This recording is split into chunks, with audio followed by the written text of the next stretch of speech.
السلام علیکم ورحمۃ اللہ وبرکاتہ۔ اعوذ باللہ من الشیطان الرجیم، بسم اللہ الرحمن الرحیم۔ الا ان اولیاء اللہ لا خوف علیہم ولا هم یحزنون۔ خبردار، جو اللہ کے ولی ہیں ان کو نہ کوئی خوف ہوگا نہ وہ غمگین ہوں گے۔ جی ناظرین، آج ہم جس حوالے سے گفتگو کرنے جا رہے ہیں وہ ہے پیر عبدالقادر جیلانی رحمۃ اللہ علیہ، جو کہ اللہ کے ولی ہیں۔ دلیل کیا ہے؟ ان کی بک ہے بنیاد الطالبین۔ ان کے اندر انہوں نے لکھا ہے کہ اصل میں نبی پاک صلی اللہ علیہ وسلم نے نماز رفع الیدین کے ساتھ پڑھی ہے۔ ناظرین، پیر عبدالقادر جیلانی رحمۃ اللہ علیہ کے نام کے اوپر 11ویں 12ویں 13ویں 15ویں 16ویں 17ویں 25ویں 3ویں خوانی تو جائز ہے، لیکن ان کے طریقے میں تو نماز پڑھنی جو ہے نا وہ ان کو قبول نہیں ہے۔ اگلی بات میں کرتا چلوں، وہ کہتے ہیں کہ آمین بھی امام کے پیچھے کہنا چاہیے۔ یہ کہتے ہیں نہیں، ہم نے کھیرے کھانی ہیں، ہم نے حلوے کھانے ہیں آپ کے نام کے اوپر، لیکن آپ کی بات تو کوئی نہیں ماننی۔ حالانکہ پیر عبدالقادر جیلانی رحمۃ اللہ علیہ نماز ایسے پڑھ رہے جیسے نبی پاک صلی اللہ علیہ وسلم کا طریقہ ہے۔ تو خیر ناظرین، آج ہم آپ کو ذاکر نائک حافظ اللہ تعالیٰ کی زبانی پیر عبدالقادر جیلانی رحمۃ اللہ علیہ کی گفتگو سنوائیں گے۔ یقین مانیے انہوں نے کمال کر دیا ہے۔ اب کوئی یہ بھی نہیں کہہ سکتا کہ یہ پیر عبدالقادر جیلانی رحمۃ اللہ علیہ کو اللہ کے ولی نہیں مانتے۔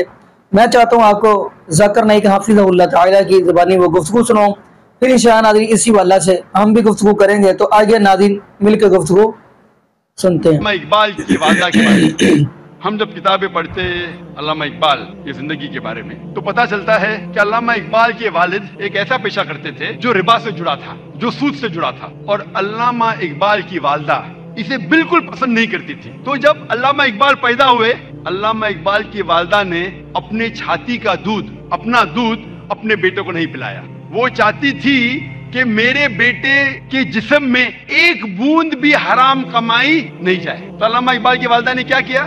اپنے زیورات بیچے جو خود کے تھے، الحمدللہ حلال کمائی کے تھے، زیورات کو بیچ کے ایک بکری خریدی اور اس بکری کے دودھ سے پرورش کی علامہ اقبال کی۔ اور اللہ نے پھر ان کے شوہر کو ہدایت دی اور وہ بھی سیدھے راستے پہ آ گئے، اور پھر اللہ نے ایسا شخص علامہ اقبال جیسا شخص بنایا۔ ایسی کئی مثال ہے، اور ایک مثال ہے والدہ کی، شیخ عبدالقادر جیلانی رحمۃ اللہ علیہ۔ شیخ عبدالقادر جیلانی رحمۃ اللہ علیہ الحمدللہ توحید پہ تھے، اور انہوں نے اس شہر ہندوستان میں اسلام کا دین پھیلایا۔ ان کا بڑا ہاتھ ہے، اور وہ توحید پہ تھے، اسلام کا صحیح پیغام گھروں تک پہنچایا۔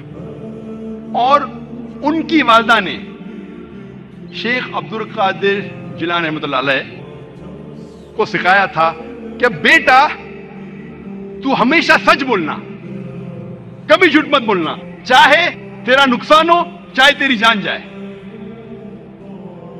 ایک وقت جب شیخ عبدالقادر جیلانی رحمۃ اللہ علیہ جب ایک سفر کر رہے تھے تو ان کی والدہ نے کچھ اشرفیاں ان کے کپڑے میں سی دی تاکہ وہ گم نہ جائے، تاکہ کوئی انہیں چوری نہ کرے۔ جب وہ سفر پہ نکلتے ہیں تو ایک ڈاکوؤں کا گروہ انہیں پکڑ لیتا ہے، اور جب جانچ پڑتال کرنے کے بعد کچھ پیسہ نہیں ملتا ہے تو وہ ڈاکو کہتے ہیں شیخ عبدالقادر جیلانی رحمۃ اللہ علیہ سے کہ تیرے پاس کچھ پیسے نے؟ انہوں نے کہا ہاں ہے، میری ماں نے میرے کپڑوں میں سی لی ہے، اور وہ جگہ دکھاتے ہیں۔ وہ ڈاکوؤں نے کہا کہ اگر یہ بچہ ہمیں نہیں بتاتا تو ہمیں کبھی یہ اشرفیاں نہیں ملتی ہے۔ وہ اتنے خوش ہوئے اس بچے کے ایمانداری سے اور پوچھا کہ تم نے ہمیں سچ کیوں کہا؟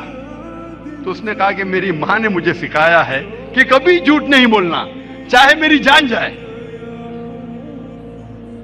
وہ ڈاکو اتنے خوش ہوئے کہ انہوں نے ڈاکہ ڈالنا چھوڑ دیا۔ ایسے کئی مثال ملتی ہے۔ جب تاریخ پڑھتے ہیں ہمیں مثال ملتی ہے، تاریخ پڑھنے کے بعد امام شافعی رحمۃ اللہ علیہ کی والدہ وہ یمنی تھی، اور ان کے والد قریش تھے، اور بچپن میں ہی ان کے والد کا انتقال ہو جاتا ہے۔ تو ان کی والدہ جدوجہد کرتی ہے اور امام شافعی رحمۃ اللہ علیہ کی پرورش کرتی ہے، اور ان کی خواہش تھی کہ میرا بیٹا علماء کے درمیان اپنا بچپن گزارے، اسی لیے سارا انتظام کرتی ہے اور امام شافعی رحمۃ اللہ علیہ کو مکہ بھیجتی ہے علماء کے درمیان جینے کے لیے۔ تو بچپن سے امام شافعی رحمۃ اللہ علیہ علماء کے درمیان ان کی پرورش ہوتی ہے، اور اللہ سبحانہ و تعالی ایسے ایک امام کو کھڑا کرتے ہیں، امام شافعی رحمۃ اللہ علیہ۔ قربانی تھی، پلاننگ تھی ان کی والدہ کی،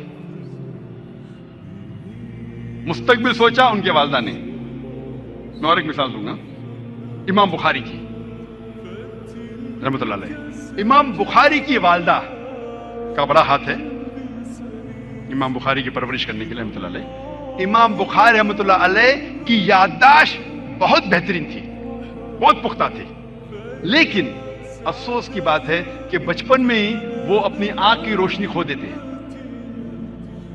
آنکھ کی روشنی کھونے کے بعد اس وقت کے سب سے بہترین ڈاکٹر کو دکھانے کے باوجود ان کی آنکھ کی روشنی نہیں آتی۔ اس کے بعد امام بخاری رحمۃ اللہ علیہ کی والدہ روز لگاتار اپنے رب، اپنے خالق اللہ سبحانہ و تعالی سے دعا کرتی ہے کہ میری بیٹی کی روشنی لوٹا دے۔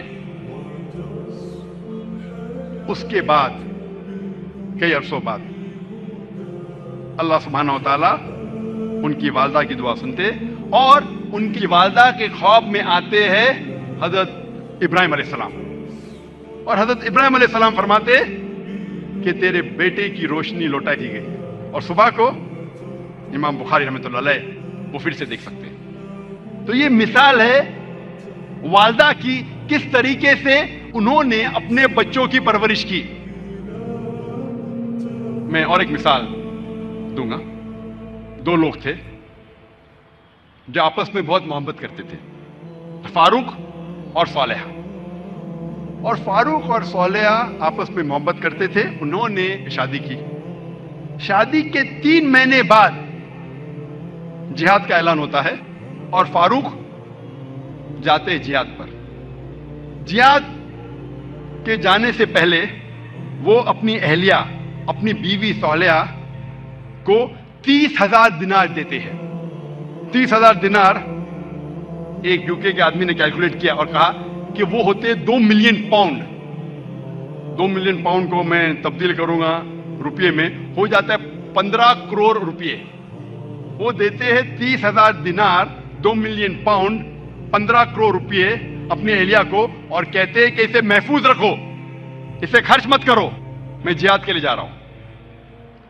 اور پھر وہ جہاد کے لیے جاتے ہیں اور کہتے ہیں کہ انشاءاللہ میں 3 مہینے میں واپس لوٹوں گا۔ ان کے جانے کے چند مہینے بعد ان کی اہلیہ صالحہ کو ایک بیٹا پیدا ہوتا ہے۔ 1 سال گزرنے کے بعد ان کے شوہر واپس نہیں آتے، 2 سال گزرنے کے بعد واپس نہیں آتے، 2.5 سال بعد ایک شخص آ کے کہتا ہے صالحہ سے کہ میں نے تمہارے شوہر فاروق کو دیکھا کہ وہ گر گئے اور وہ گھائل ہو گئے۔ پھر چند سال گزرتے ہیں، پھر بھی فاروق واپس نہیں آتے، تو اس کی اہلیہ سمجھتی ہے کہ میرے شوہر کا انتقال ہو گیا۔ لیکن 30 سال بعد فاروق واپس مدینہ لوٹتے ہیں، اور ان کی خواہش تھی کہ میں میری اہلیہ سے ملوں، لیکن وہ بہت پرہیزگار تھے۔ مدینہ میں آنے کے ساتھ سب سے پہلے جاتے مسجد میں نماز پڑھنے کے لیے۔